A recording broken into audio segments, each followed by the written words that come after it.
Donald Trump જ્યારથી American પ્રમુખ તરીકે ચૂંટાયા છે ત્યારથી તેઓ અલગ અલગ દેશોને ધમકાવી રહ્યા છે.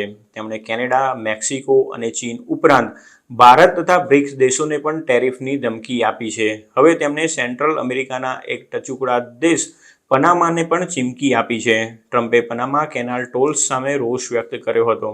ટ્રમ્પે પનામા કેનાલમાંથી પસાર થતા યુએસ જહાજો પર લાદવામાં આવતી ફી અંગે લાંબી ફરિયાદ કરી હતી. પનામા કેનાલનો ટોલ જહાજ કેટલું મોટું છે અને તેનો કેટલો કાર્ગો વહન કરી રહ્યું છે તેના આધારે 3 થી 6 આંકડાની રેન્જમાં હોઈ શકે છે, જેમાં સૌથી મોટા જહાજોને $5 લાખ જેટલો ચાર્જ પણ કરવામાં આવે છે.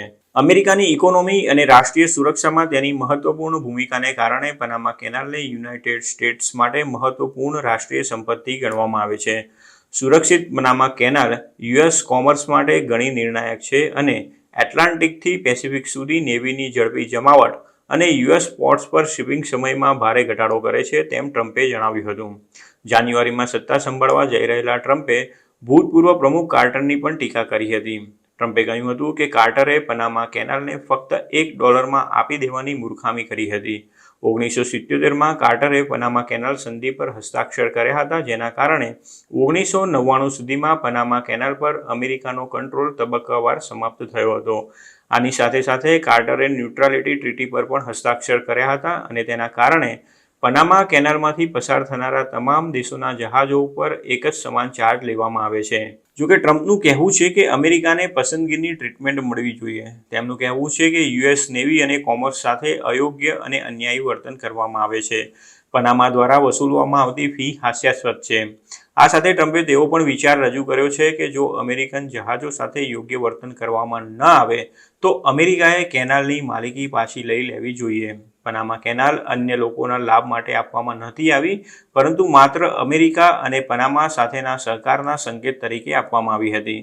જો આપવાના આ ઉમદા હેતુના નૈતિક અને કાનૂની બંને સિદ્ધાંતોનું પાલન કરવામાં નહીં આવે તો અમેરિકા કોઈપણ જાતના પ્રશ્ન કર્યા વગર જ પનામા કેનાલ પરત લઈ લેવાની માંગ કરશે, તેમ ભૂતપૂર્વ પ્રમુખે જણાવ્યું હતું.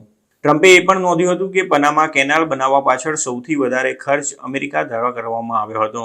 જોકે તેમણે ખોટો દાવો કર્યો હતો કે કેનાલ બનાવતી વખતે 38,000 અમેરિકનો મૃત્યુ પામ્યા હતા.